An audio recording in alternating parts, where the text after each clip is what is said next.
The most wonderful time of the year. Although, let's be honest, around the holidays, things really add up. But here's the good news. Only at Verizon, you can get a single line for $50 per month when you switch and bring your phone. So while ice skating for two is definitely costing more, here at Verizon, you can save. Gifts for your third cousins? Steep. A single line with Verizon? Not so steep.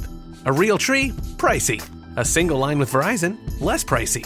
Flights to see Mima and Pops? Those are up. A $50 per month single line? That's down. Even a trip to the Atlanta Holiday Market will cost you more. But with Verizon, you can switch and bring your phone for just $50 per month for a single line on unlimited welcome, with autopay plus taxes and fees. All this to say, during the holiday season, when everything is costing more, you can get more for less right now at a local Verizon store.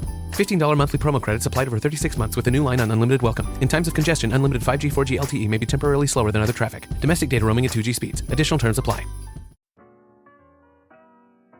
Hi, I'm Thomas Senna, co-host of the SNL Hall of Fame podcast. And I'm Deremy Dove, co-host of the Bigger Than the Game podcast. Deremy and I have joined forces to create a new podcast called Pop Culture 5 to ask the question, what are the 5 essential things about any given pop culture topic? It could be 5 essential movies by an actor of our choice. Or 5 essential songs by a musician of our choice. We're not making a list of our personal favorites, it's the essentials. And we better do a good job of justifying our essentials because one of us will have veto power each episode. And I'm ready to tell Thomas why he's wrong. All right, Deremy, all right. Well, actually, why don't we give everyone an out-of-context peek at what we've been up to? So Pharrell was right next to me, and we looked at each other, and we were kind of like bobbing our heads. He wasn't wearing his hat. Nobody really knew he was kind of incognito. But I had to do a double take. I'm like, that's Pharrell. And then he looked at me. You just slipped that in there, this big name drop here. I was next to my man Pharrell. Like, whoa. I never heard this, everyone. So join us to celebrate and discuss the essentials of pop culture. Listen and subscribe to Pop Culture 5 wherever you get your podcast.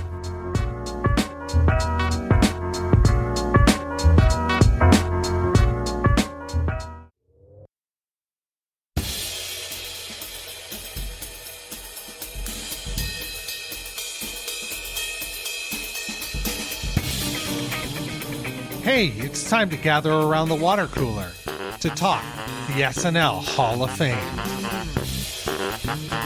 Hello, everybody. Welcome to the Saturday Night Live Hall of Fame Water Cooler Podcast. I am Joe, and I'm sitting here with my friend. Hi, Joe. How's it going? Happy to have you. Happy to have you here in the lunchroom. Happy to Got your cup all filled up? Yep. Oh, I do. Glug, glug, glug. And then I actually take a sip, and I spill it all over me. For real. And I got it all over my notebook. All right. But we're having fun here. We're having fun. Saturday Night Live, as we record this, has started its 50th season. We're a couple episodes in. It's the 50th season. And we're just pumped, as SNL. Very pumped. They pumped us up, as they have said, 20 years ago. And today, oh yes. And today, we're going to be discussing a candidate for the SNL Hall of Fame.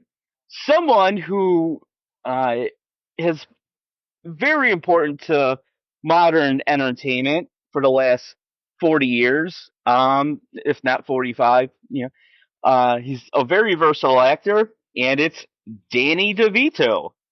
And just to give you a recap of who he is, to me, he's kind of like Catherine O'Hara. He's someone that's very relevant to every generation. He just keeps popping up, every 5 to 10 years, and every generation has a specific memory of this person, just like Catherine O'Hara. So you either have a memory of him from Taxi, or Jewel of the Nile, or Batman Returns, Matilda, Death to Smoochie, or Sunny in Philadelphia. He's a very versatile actor, and they discussed him in the other podcast. And Shari, would you mind recapping that for us? Not at all. It was an awesome episode with Thomas, of course, our fabulous SNL Hall of Fame conversationalist, And he was conversing with one of my favorite Saturday Night Network correspondents, the fabulous Bill Kenney. The fabulous Bill Kenney, who is super knowledgeable about every season of SNL and is a big fan of Danny DeVito. And he and Thomas break down Danny's 6 SNL appearances. Bill gets a little annoyed because Danny says he's only hosted 5 when it was 6.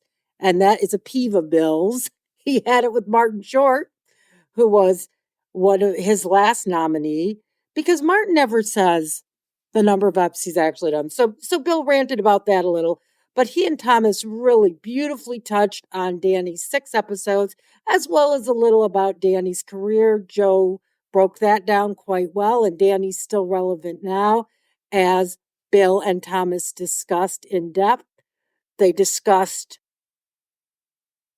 Danny's time in the 80s and 90s, his last appearance being in 99, his first being in 82, the fact that he brought new material to the game, as well as being on reoccurring sketches such as Delicious Dish, which is one I didn't get to watch, but I'm going to try and look up.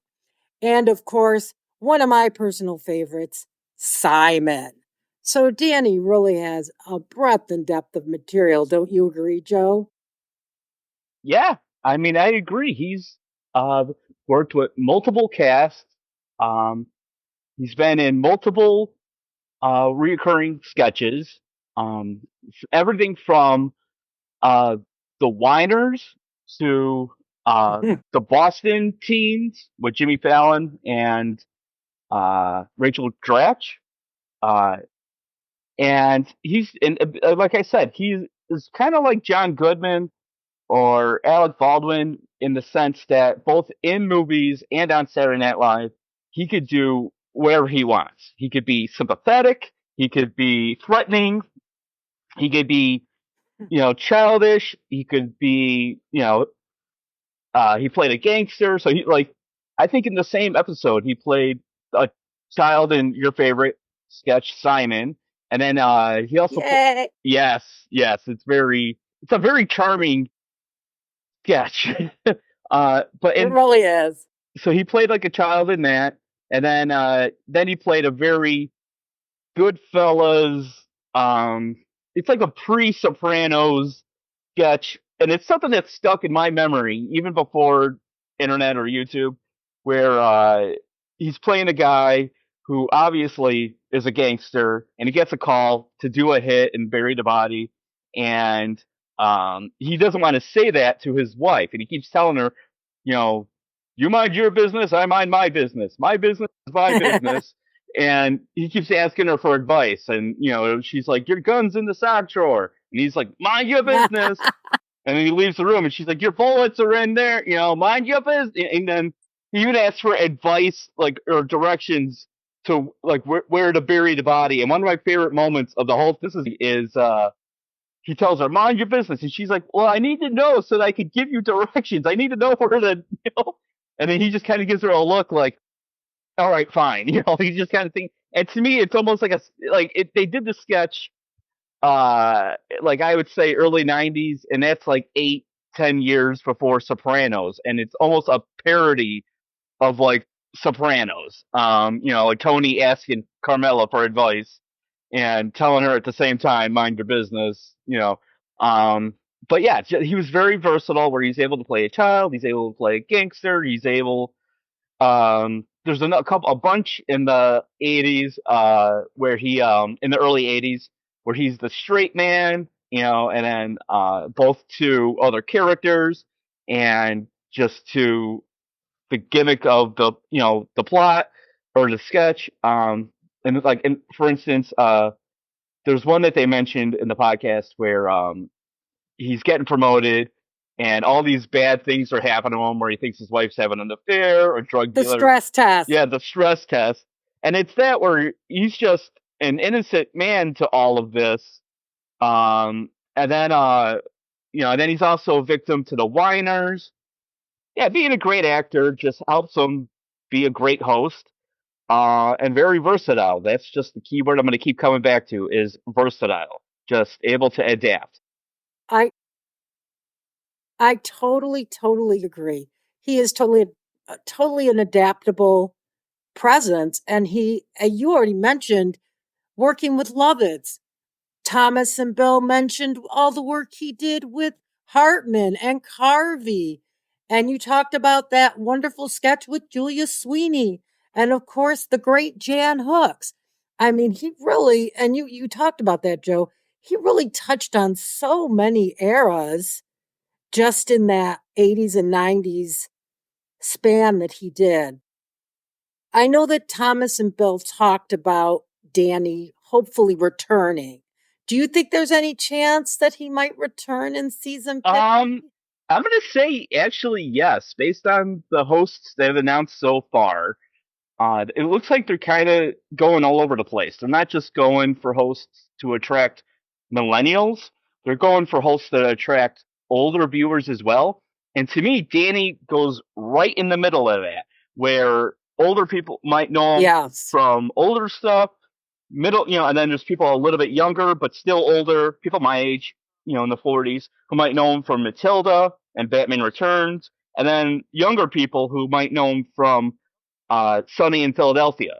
So, the fact that they're going with all these different, hosts like Michael Keaton and Ariana Grande, who there is no rhythm, and Danny fits right in the middle of that. He worked with Michael Keaton twice. He's He's multi-generational in his appeal. That is so true. And speaking of comparisons that there may be, and you talked about that, is there anybody, I know you sort of mentioned it, but is there anybody who's made it into the Hall of Fame that kind of had a similar path to Danny, do you think? I know you mentioned a few already, but did you want to expand a little on that, and then I'll go? Well, I want to see what you think. I want you to go first, because I have a name in mind, but I want to see what you think first. I want to see if we agree. Well, I think we do, because you kind of already mentioned John Goodman, and that's the host. And it took him, I believe, 2 or 3 ballots to get in. That's the host that I see Danny comparing to the most. But I think he has a little edge on John, because John really didn't work with a vast array of eras the way that Danny did. But John had a few more appearances. So it's kind of, he loses points in one area, but he gains points in the other. What were you thinking? He comes back. He could, it doesn't, and he worked with multiple casts before. So there's no reason why he shouldn't come back. And to, the same way that Tom Hanks, John Goodman, and, anyone else could come back, I mean, Michael Keaton's coming back. Why not, Danny DeVito? Why not Danny DeVito? Yeah, why not? I completely agree. So I know that we had started a new segment where we respond to the final plea of the guest, who was Bill Kenney. So, Bill, now's the time. You're talking to voters, fans, the folks at the water cooler. Why should they appreciate Danny's work as an SNL host? Well, there's so many good reasons, much of which we've talked about over the last 90 minutes. He covers multiple eras. We've seen him work with people all the way back to 1982. He always elevates his game. There's something about a Danny DeVito episode that is special. And he's only the 8th person to join the Five Timers Club. That today, it's almost, again, going back to the sports metaphor, things that get watered down over the course of time. And they're handing out Five Timers jackets to everyone these days. I'm looking at you, Woody and Jonah. But, I mean, he got his Five Timers jacket before Baldwin, before Goodman, before Bill Murray, before Walken. So he was established in the show before most of these people were. And the fact that we haven't had him back should not be held against him, because his 6 episodes still hold up to this day. Some of them over 40 years ago were made, and they're still very funny. There's still something to see about Danny DeVito at every turn. Just to see him again would be fantastic. If you see him on Always Sunny on a weekly basis, you know that he could still do something like this. He elevates that show. He elevated SNL. He was on 6 times. He got the 5-timers. Well, he didn't get the jacket. He got Mr. Peepers. Yeah. But he was in the 5-timers club before Alec Baldwin, before John Goodman. And I think that's a really excellent point. So that's my reaction is I totally agree with Bill. It's like, yeah, the guy he's been around. He's done it all. He's still relevant. Like you said, Joe, he appeals to so many generations. So, I guess it's in the hands of the voters. How do you feel about Bill's final thoughts? I mean, I agree. It's just up to the vote. I mean, and they know who, and I feel like multiple people, generations, know who he is, and I'm sure they each have a memory of a Saturday Night Live, or his connection to Saturday Night Live. So, he was in Gap Girls, he was in the Boston Teens. He wasn't in anything current. He hasn't hosted. He literally hosted the last time he hosted was at the end of '99. So it's been almost 25 years since he's hosted. So that might hurt him a bit, I feel, considering the competition. But I feel like they have memories of him. So I agree. And I need to apologize to Mr. DeVito because when we were talking about Charles Barkley a couple episodes ago, I talked about Charles's competition, and I mentioned Julia Louis-Dreyfus, and I mentioned Adam Driver, and I forgot about Danny, and I think he falls right in between those two. I definitely think he's going to edge out Charles, which brings me to the next question, Joe. Mm-hmm. Where are you putting Mr. DeVito in that lineup of Charles Barkley, U2, Sherry O'Terry, Garrett Morris, Adam Driver, Bob Odenkirk, and Beck Bennett? Where is Danny falling in there? Okay. So I'm going to do what I did last week. Bottom up from 8 to 1. Okay, Joe. So go ahead. Tell us your list. So at number 8 at the bottom is U2, who one of the best bands ever, but never really interacted with the cast or the show, the way Aerosmith or Sting has. They're number 8. Above them, Charles Barkley, great cast member. However, SNL isn't really his forte. He's a better basketball player, TV personality than he is. It's more fun seeing him as someone as a non-actor being a host, than it is him actually being a good host. Above him is Danny DeVito, who is a great host, but hasn't really done anything in the past 25 years. If he kept it going, he would have been just as good as Hanks or Goodman or Baldwin or Walken. He just kind of did his whatever 5-6 questionable times, 5 with an asterisk, 5-6 with an asterisk times, and then and then stop. I mean, Sammy Sosa and Mark McGuire are going to have asterisks, so is Danny DeVito. And I always and to be honest, if they're going to do this whole thing with Rhea Perlman, let's do the same thing with Martin Short and Steve Martin, because Martin Short hosted it twice by himself, and then 2 other times with Steve and or Chevy Chase. So if we're going to be fair, let's be fair. Same thing with Alec Baldwin. One time with Kim Basinger.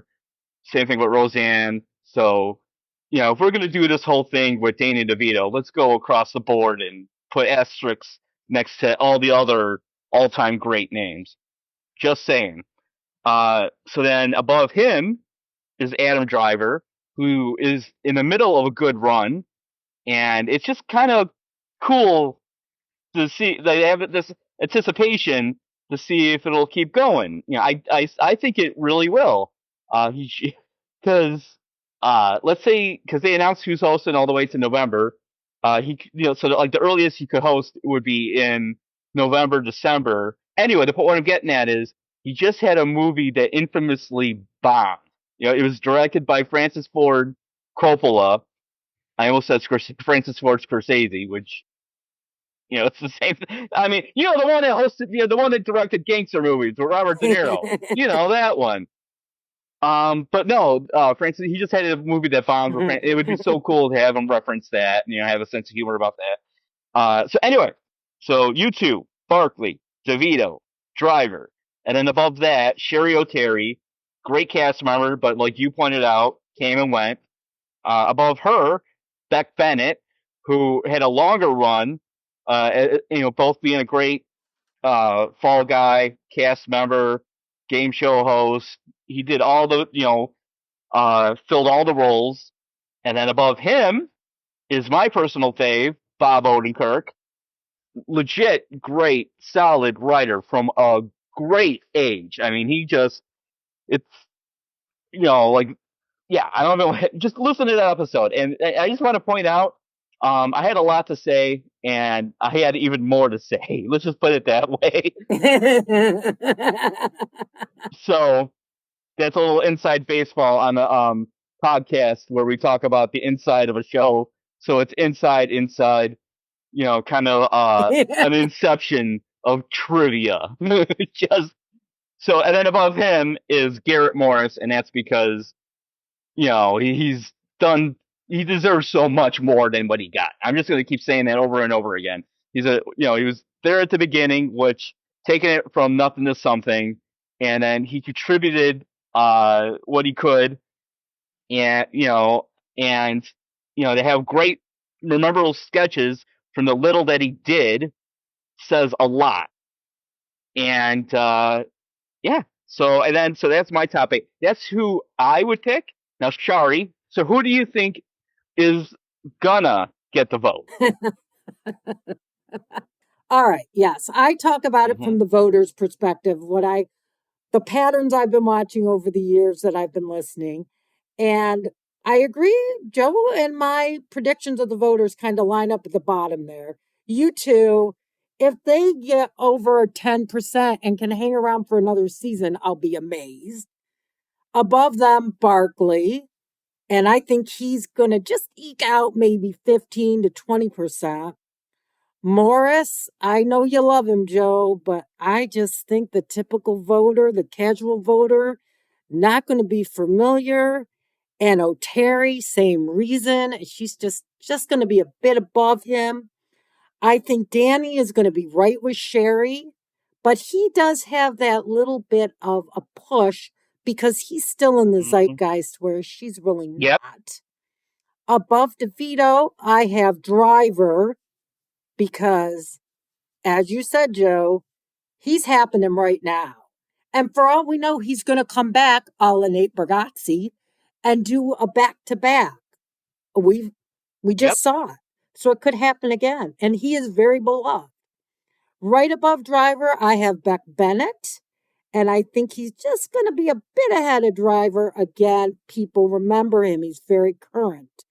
And finally, because of his huge contributions as a writer and the fact that he's so much still in the zeitgeist, I have Bob Odenkirk in the top slot. But this is going to start moving around as we are getting more and more into our nominee list. We're over halfway now, about halfway. It's going to be interesting to see how it all shakes out. But now we're going to switch gears and we're going to go from the past to the present. We just had episode number 2 of season 50 with, as I mentioned, Nate Bargatze.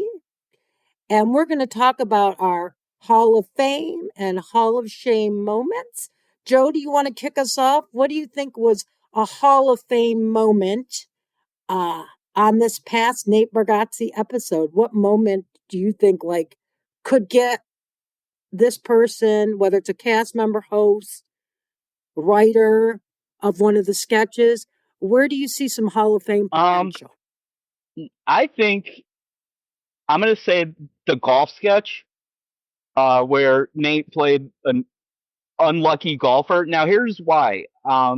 It seems like it was written by a new writer. It seemed like a new voice. Now, what I personally really liked about it, now it was a pre-taped sketch, and they went the extra mile to make it look like this was really happening, like a real golf tournament, and a guy I don't want to give it away. Or how about this? Spoilers. I mean, if you're listening to an SNL podcast, you probably watched Saturday Night Live. You're probably caught up. If not, pause, come back, and then hit like, and then listen to the other episodes, and then listen to this again, and then hit subscribe, and then listen again. Anyway,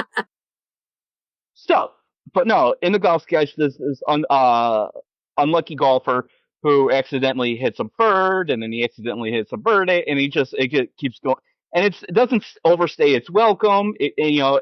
And because it doesn't overstay its welcome, it feels like something that happened a couple times. He was like this real unfortunate thing that happened, and it was filmed like not from close-ups, not from like as if it was a movie. It was like filmed like almost like accident, like how you would film a real golf tournament from the distance. And the camera guy is just lucky to get these events, on camera and such. And they're going back and forth between him and another golfer. It just felt so real. And I'm like, this felt new and different. And I'm like, okay, hopefully we get more of this type of filming and, subtle. And, so that really stood out to me as something that could be Hall of Fame worthy. Shari? Yes. Okay. I got to give it to, I know she's a Bill Kenney favorite, and she's a Shari Festo favorite. She's eked her way into my heart little by little.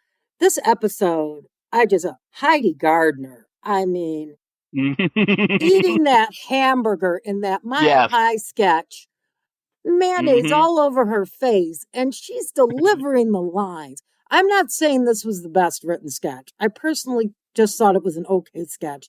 But Heidi is a Hall of Famer. I do think that she's going to get in if we're still on the air, and she's been gone a couple seasons. I mean, I don't know how long she's going to stay, but the woman is amazing. I can't believe how she got through the sketch. Everybody's cracking up around her. She's delivering lines with sandwich in her mouth. I mean, a total pro. So definitely Hall of Fame bound to me. Now, we're going to talk about the Hall of Shame. What moment do you think just makes you shake your head and go, oh my goodness, SNL? Okay, but the shame.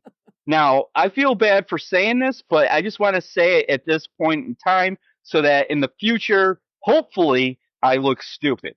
Anyway, Jane Wickline, this was her first episode that she was really featured on. She was in a sketch about a water slide where she was just playing a character, kind of like a straight person character. Then she was featured on Weekend Update. Now, here's what breaks my heart is she's seen in both where she's playing a character and then when she's on Update playing herself. Either way, she felt very stiff and nervous. When she was singing her song, she wasn't looking at the camera. She was looking at her hands.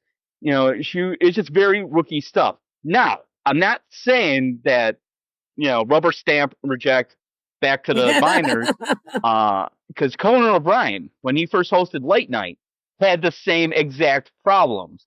So I'm just saying, if I had to pick a weak moment from last night's show, it's that.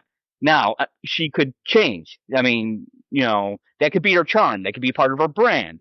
Adam Sandler also had that very unassuming guy who is hilarious. So I just want to mention it, because that's the answer to the question. And hopefully, she'll change and get comfortable. So, okay, so how about you, Shari?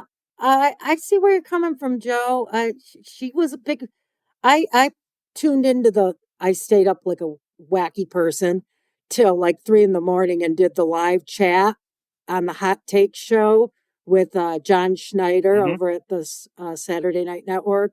And they were talking a lot about Jane, and it was very much what you're saying, Joe, that the jury was still out. She's brand new. So very good point. I know I'm going to get backlash here because this is the new golden boy, and I like him. I do like him. But I don't know, that Spanish game show sketch, I just Thomas was on last night too, and he said, well, Shari, you kind of got to watch the show. It is like that.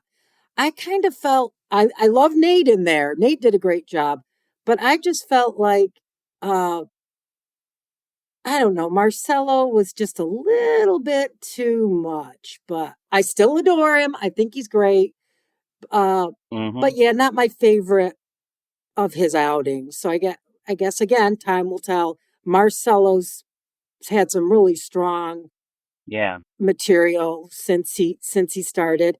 But that sketch just didn't hit for me. I know it hit for a lot of people, but it just didn't hit for me. So that would be my Hall of Shame moment. Yeah.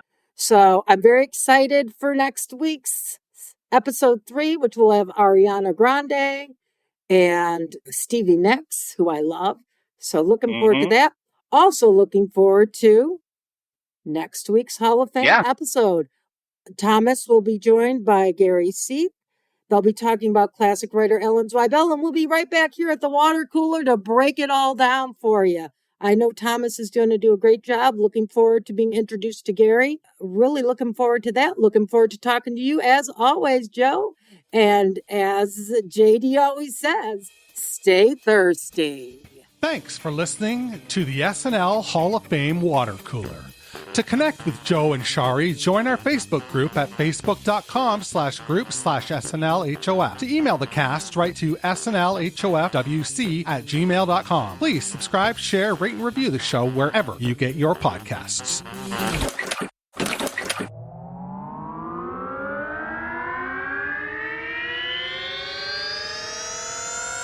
To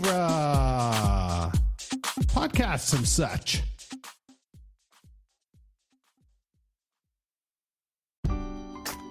The most wonderful time of the year. Although, let's be honest, around the holidays, things really add up. But here's the good news. Only at Verizon, you can get a single line for $50 per month when you switch and bring your phone. So while ice skating for 2 is definitely costing more, here at Verizon, you can save. Gifts for your third cousins? Steep. A single line with Verizon? Not so steep. A real tree? Pricey. A single line with Verizon? Less pricey. Flights to see Mima and Pops? Those are up. A $50 per month single line? That's down. Even a trip to the Atlanta Holiday Market will cost you more. But with Verizon, you can switch and bring your phone for just $50 per month for a single line on unlimited welcome, with autopay plus taxes and fees. All this to say, during the holiday season, when everything is costing more, you can get more for less right now at a local Verizon store. $15 monthly promo credits applied over 36 months with a new line on unlimited welcome. In times of congestion, unlimited 5G, 4G LTE may be temporarily slower than other traffic. Domestic data roaming at 2G speeds. Additional terms apply.